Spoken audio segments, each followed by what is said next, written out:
Hey everybody, welcome back. Today we're going to talk about feet and not the ones at the end of your legs, the ones on the bottom of your pots. Let's go.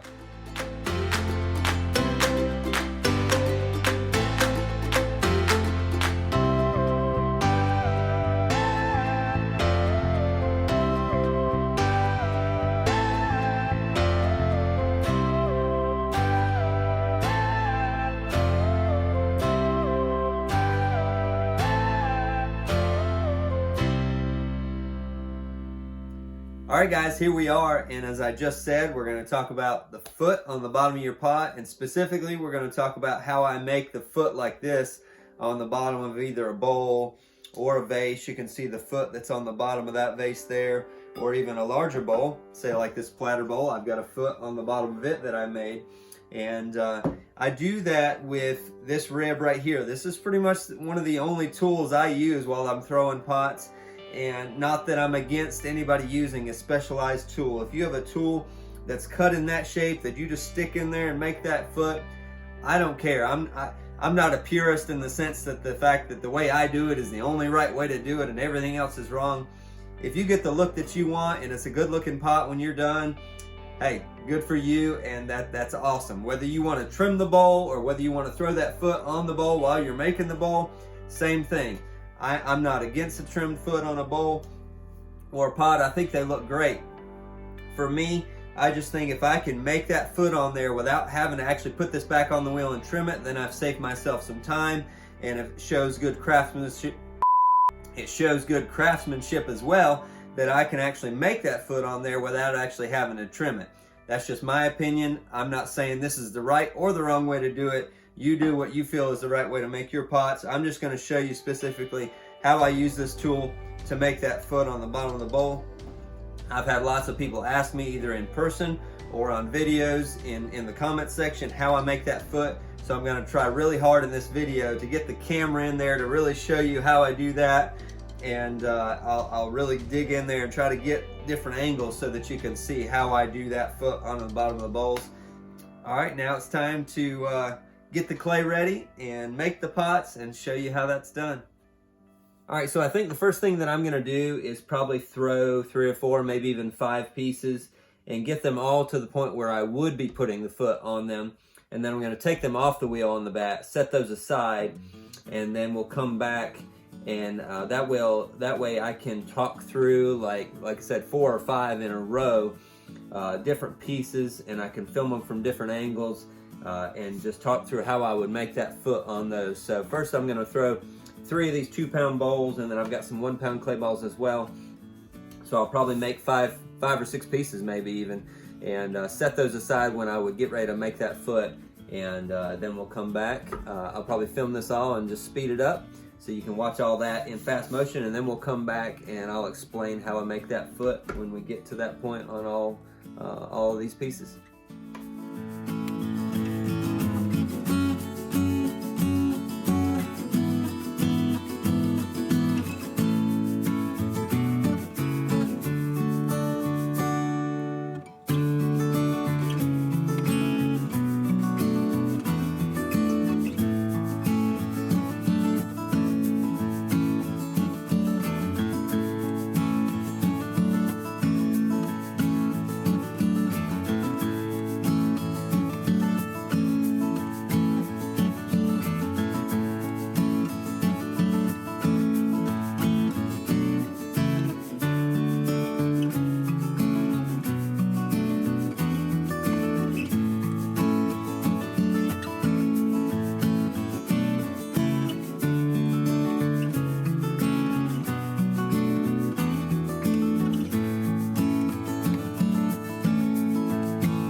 Alright guys, here we are back throwing this one. I thought I would do this one first, bring you guys back in the middle of this piece, and then show you how I make the foot on this. I figure I'll just make a small vase or something like that out of this one. And one of the one of the things that's important, the reason I brought you back now to talk to you about, is I was thinking as I was making all the other ones, it's actually pretty difficult to make a pot halfway through and then stop and take it off the wheel. My brain just didn't know what to do. But one of the things that that helps with this is I was talking to a friend of mine yesterday, and they were asking how I made that foot. It's one of the things that prompted me about this video. And I told her that, you know, a lot of times when you're pulling, like I do with my fingertip, no matter what you use to pull with, you have that little bit of clay that's left around the bottom of the piece as you're pulling with your finger. And most of the time, most people would probably take a tool and cut all that clay off and then shape the piece and then try to figure out how to make the foot. I told her, I said, one of the ways that I make that foot, I was making some platter bowls. One of the ways I make that foot is I leave that clay there, and then I just turn that clay into the foot of the bowl instead of cutting it off. And then you're not wasting, you know, you're not wasting that clay. Number one, not that it's really wasted, but you're actually not trying to cut into the bowl after you've cut away that extra clay. You just turn that clay into the foot and then throw the rest of the bowl. And she was like, oh, I always wondered how you did that. And I was like, okay, yeah, I've had several people ask that, so I thought I'd make a video about it today. So you can see, I'll zoom in here and then we'll continue the conversation. Okay, now that you guys are in closer, I'll try not to talk too loud because the microphone's a lot closer now. But you guys can see that extra clay that's left there around the bottom from where I stuck my finger in to pull up that shape. I'm actually just gonna take that clay. Sometimes on vases, I will cut that away and then make another one, so I'll show you both ways. So I know I'm just contradicting what I just said. A lot of times I don't cut that clay away. Sometimes on a vase, I will cut that clay away because I want the bottom to be, the base of the vase to be smaller than what it is here. But for this piece's sake, I'll leave all that clay there, and I'm gonna turn that into a foot, and then I'll take one of those previous ones I made, I'll cut that clay off, and then show you how I would make the foot if I cut that clay off. But this one, if I wanted to take that clay and just turn it into a foot, number one, of course, get it wet. I hold this hand on the other side of the pot, and I kind of hold my thumb here and my index finger there, and those kind of act as I'm pushing in with my tool here, those kind of act to round that foot around as I'm making it sharp and jagged with my tool. Those fingers kind of help round that foot as I'm doing that. So I'm going to hold those fingers on the left-hand side of the pot and take my right hand with this tool, and I'm just going to push up underneath the bottom, and you can already see that clay that's coming off. It's went onto my finger instead of continuing on around, and then I'm going to just keep pushing underneath, and I just kind of hold this at an angle like this, and I'm pushing up underneath that foot, and then I kind of wiggle it back and forth a little bit to kind of round that, but I want to dig underneath. And then my index finger and my thumb help round the top side of that off. And then if I wanted to make that more pronounced, then as I go to shape the belly of the pot, I'm gonna stick this rib, instead of going all the way down to the back, I'm actually gonna stick it right in that spot right about there. And then I'm gonna start my shape from there. Now I might have to come back and smooth that foot again because of doing that, but that's okay. I can manage that. So instead of having my tool now down on the wheel head, I'm gonna come up on the top side of that foot that I just made and start make the shape of the pot that I'm gonna make. So that takes some practice because you got to get used to not having your rib all the way down on the wheel head when you start shaping. But and you can see what I mean here. To me, that foot is a little bit too wide for the shape of the piece. But just for the sake of showing you guys, you can see I went back and smoothed that off, and then I stick my sponge in there to kind of round that off. To me, that foot is a little bit too wide for the shape of the piece, but for this one, I'm just going to leave it. And then from here, I could just finish off the shape of whatever I want to do with the top. I may not keep this one anyways, just because I don't like the size of the foot, but just to finish it off, we'll just do something simple and wider open like that right there. Like I said, not a fan of that as a whole because of the size of the bottom. But that's just me. I like the size of the bottom of my pieces to be a lot smaller. It makes them look more elegant and more elevated and lifted. So let me get one more of those 1-pounders, and I'll cut that foot off and then make it smaller, and we'll show you that.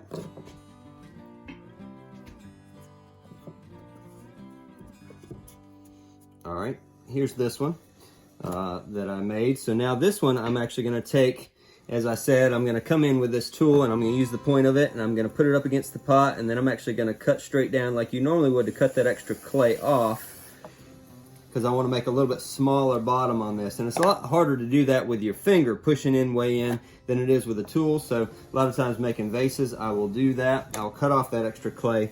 And then as I start pushing in, I get the bottom about the size that I want it. And this is probably the trickier way to do this, because it takes more steadiness in your hand. I'm actually going to take my rib, hold it up off the wheel about the height of the foot that I want. And then as I have my hand on the inside, I'm actually going to push in up above, probably right about there, and that's going to leave a little bit extra clay there for me to shape. So like I said, this is a little bit trickier because you got to be really steady, push in that clay and not push in too far that you mess up the shape of the pot, or cut the pot off of that base. So there I've kind of protruded out the clay, and then I kind of come back and shape it the same way I would have, but now I've got a lot smaller base than that last one.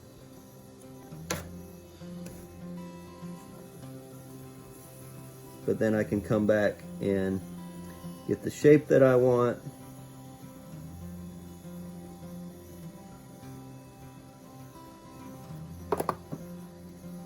Add a little bit of water to the top here. Close that into a nice skinny neck. Cut off that wobble. If you guys can see it, I don't know. I've got it focused in on the foot. Hopefully you guys can see the top of this. If not, I'll show you guys all these pots when I'm done anyways, but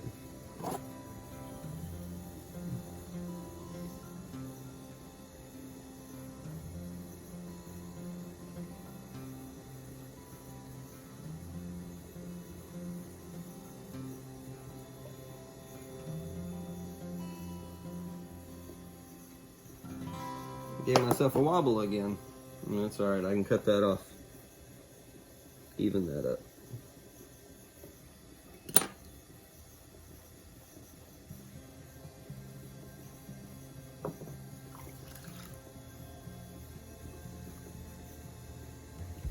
All right, so to me, like I said, the bottom of that looks a whole lot better, being a little bit smaller. Kind of complements the size of the shape of the piece. All right, I'll grab one of the 2-pound bowls and we'll do the same angle with one of those, and then we'll switch angles and show you making that foot on 2 different kinds of pieces from a different angle.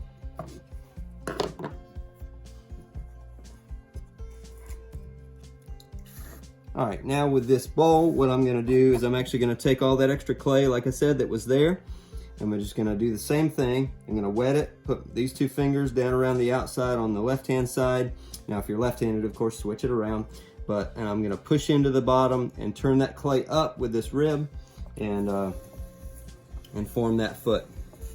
And I do this on bowls. I do this before I ever shape the bowl. That way I can get down there and get in and make the shape of that foot that I want, and then come back and shape the bowl. And I'll show you how I do that here in a second. So going in, and this one I applied pretty good amount of pressure with my thumb there to help kind of push that in and help make the foot a little bit smaller, and then undercut it like that. All right, then I can come in, clean that off, and now you can see the foot that's there already, and it's undercut nicely, and I've already got that. Now, like I did with the other one, I'm gonna come in and start throwing with my rib right on top of that foot right there, and then shape the bowl from that point up, okay?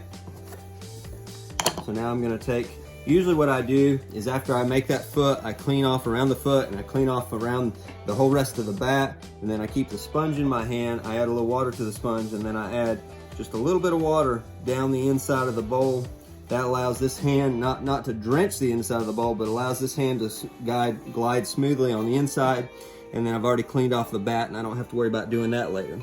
So now I'm gonna hold this rib right on top of that foot, push out against my rib from the inside, and shape the bowl from the top of that foot. I'll do it up and then back down.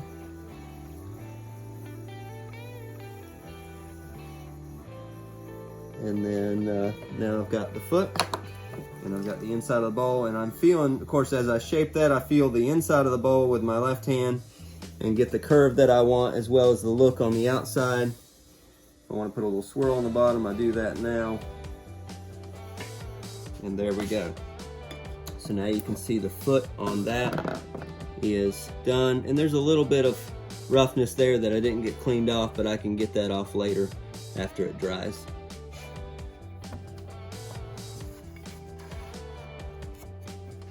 Probably ought to just move my gauge out of the way. I'm not making them to a gauge right at the moment. This one might be a difficult one to do, but I'm gonna adjust this camera down.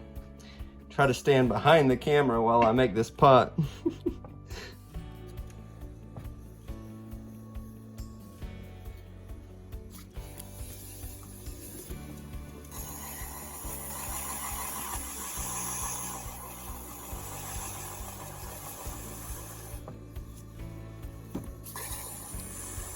Now as this tool that I use here, as the tip of it gets dull, you'll have it more and more of a challenge of getting that undercut. So over time this will wear down from doing that undercut, and you'll have to just either sharpen it or get a new tool. So you'll see my old tools. I'll grab one here and show you. You'll see my older tools over time will get that cut right there. Now you can still use that for a while, but after a while that gets too much of a cutaway on it, and you really can't get that nice sharp undercut that you see there. So over time I have to just buy new tools and use them for that.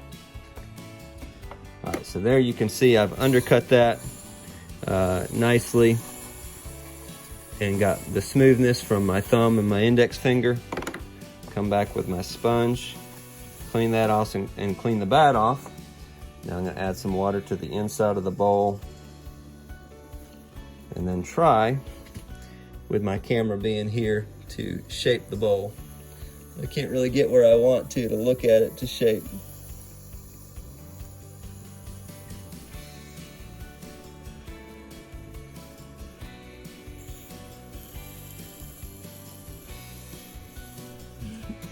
This is very difficult with the camera being in front of me. Hopefully this is helping you guys, but you can see there I've shaped it inside and out now. I guess you can't see it from that angle exactly. Hopefully the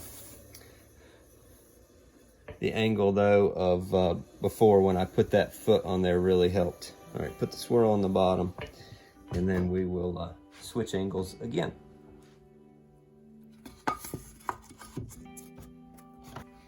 All right, here we are back with the last bowl and the last small vase or whatever it is, the 1 pound piece for the foot, and got a different angle here. Hopefully this will help with another angle. But like I said, I'm gonna go ahead and add the water, just like I did with the other ones. Take my tool, push it up under the bottom. And now you can see what my index finger is doing on that side. My thumb does most of the work, but still, just having my index finger there to help control some of that and catch some of that extra clay that comes off is always good. Here, I'll try to also show you from this angle what my rib is doing there. So I kind of go down and undercut it, and then kind of come back up and round that. And then, all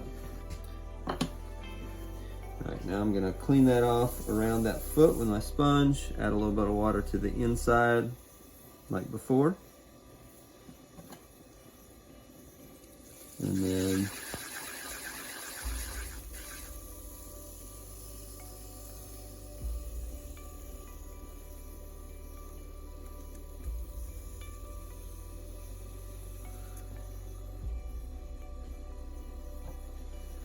like I said, then I might have to come back and clean that up a little bit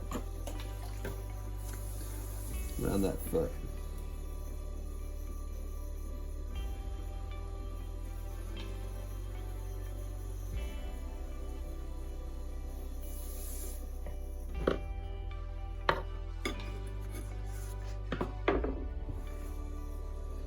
All right, here's the last 1 pound piece, and then maybe we'll make one from start to finish, and we'll see if it gets included in the video or not. It really just depends on how much time we got. I'm gonna go ahead and cut away the excess like I did on the second one, just so that you can see that, and so I can make a finished piece that I really like.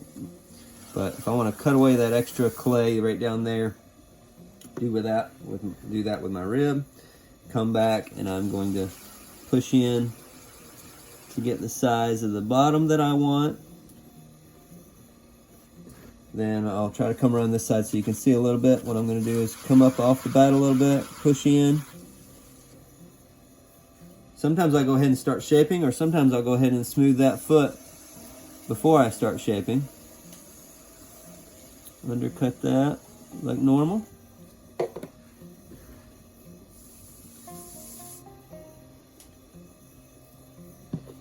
And then I can come back and, like I said, hold my rib right at the top of that foot, and then start my shape from there.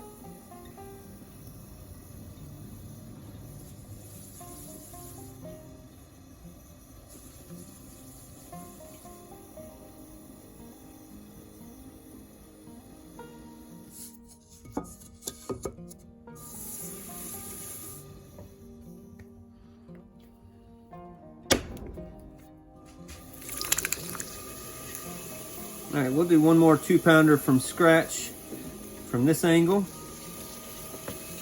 Go all the way through this one because it'll be a pretty quick process anyways.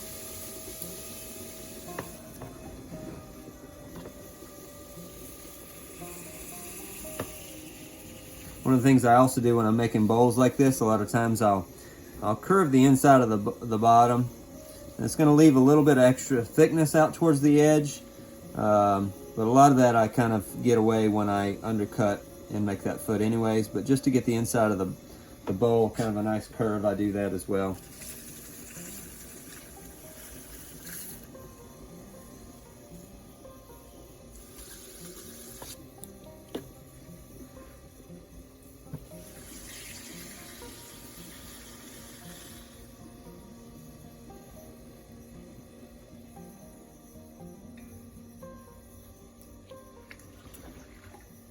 These bowls will be for my wood firing, so I'm leaving a nice thick rim on these so it'll help keep the shape and the roundness of them when they get fired in that extreme atmosphere.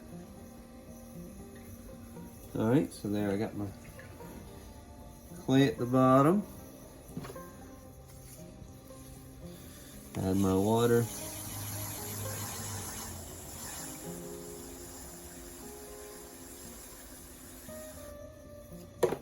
Like I said, now I go ahead and clean that up with my sponge. Clean off the rest of the bat, add the water to the inside. And shape starting right on top of that.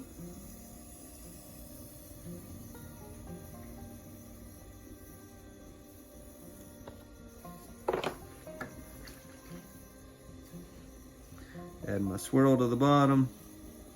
Clean out the inside with my sponge, and then I usually put that sponge down the outside and then right up against that foot one more time to smooth it around.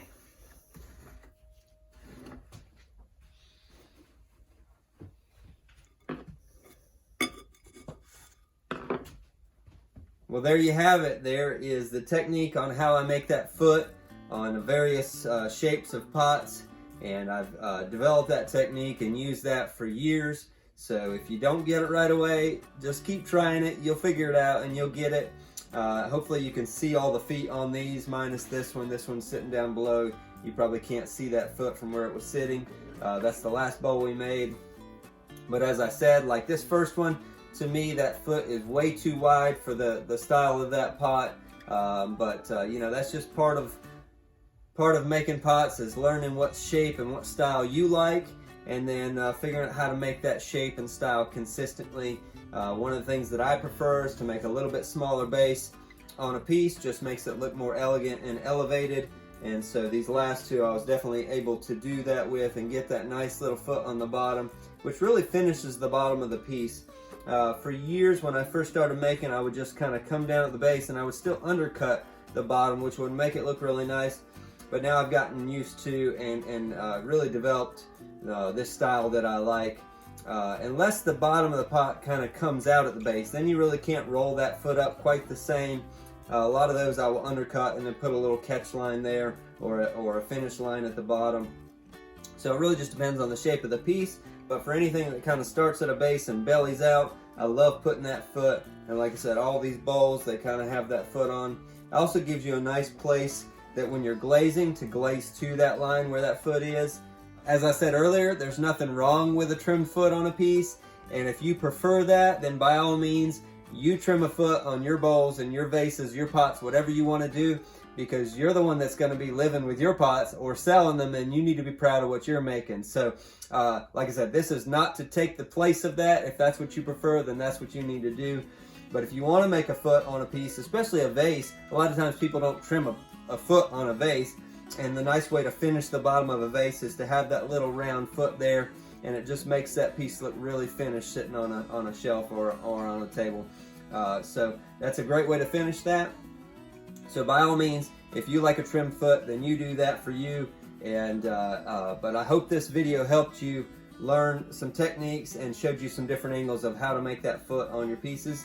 And anyway, thank you guys for being here as always, and I hope you learned something. Hope you enjoyed it, and we'll see you in the next video. Thanks. Bye.